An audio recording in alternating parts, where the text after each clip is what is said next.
This is Jay-Z, and you tuned into the Michael Eric Dyson Show. Oh man, Hove and Academic Mike, you know that combination. Yeah. We got to drop albums now, bro. Yeah.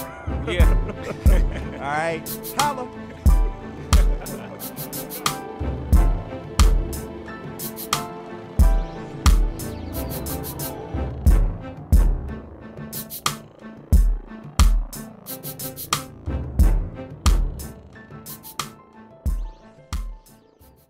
When we think about, however, where you came from, you know, I'm reminded of that lyric when you say, you talk about, and all my teachers couldn't reach me, and my mama couldn't beat me hard enough to match the pain of my pop not seeing me. So with that disdain in my membrane, got on my pimp game, blank the world, my defense came.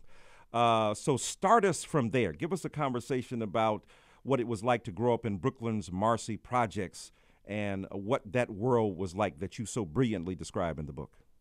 Well, Marcy for us was, it was our world. It was all we knew. We knew every nook and cranny of the projects. We knew where to hide. We knew where to run around. We knew around what time the ice cream man was coming, when the Johnny Pump was open. And, it was these beautiful, wonderful, joyous moments.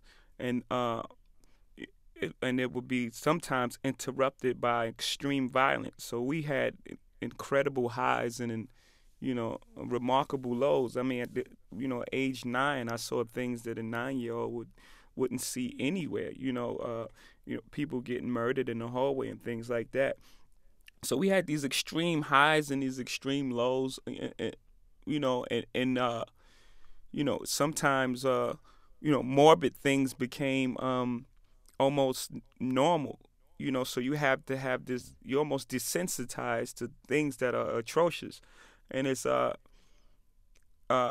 you start building up callous. You start building up a wall. If you've been hurt by your pop wasn't around. So, you never allow people into your inner circle anymore because you don't want to feel that sort of hurt. And, you start, all these layers and complicated things that happen to you. And, it defines who you are.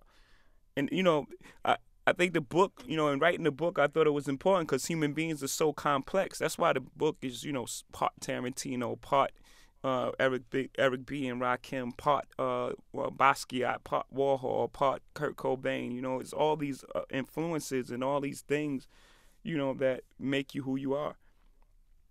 Absolutely. And all of those things and a lot more have made you who you are. You talk about the dissolution of your parents' marriage and how that affected you when you were 9 years old. You talk about that sense of abandonment and leaving that real scar.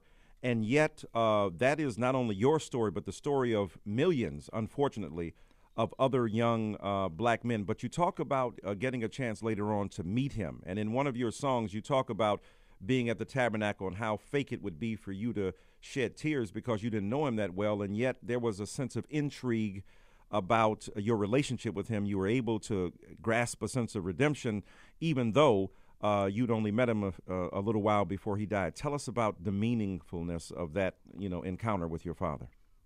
Well, I'll start at church. When I walked into the wake, I had so many questions. I was so intrigued by his appearance that I had more questions than pain, sadly,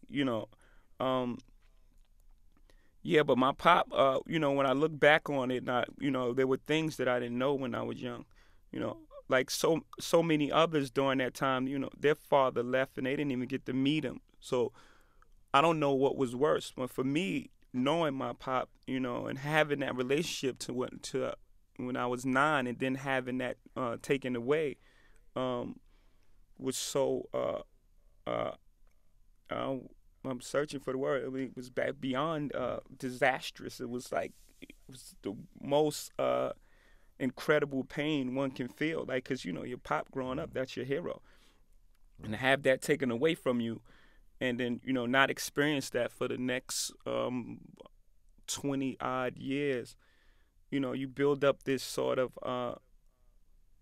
that's where I say in the line, after the world, my defense came. You don't want anybody to get closer. You don't want to experience that pain.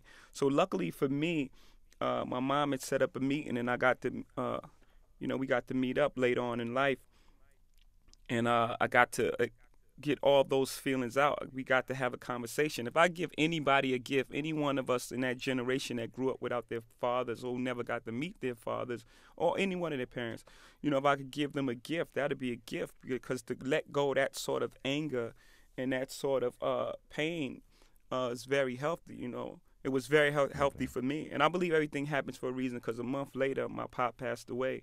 And had he died and I had that sort of anger still bottled up, I don't know how I would be as a functioning human being, you know, right now, today to day. Allow me to reintroduce myself. My name is Ho, H to the O-V.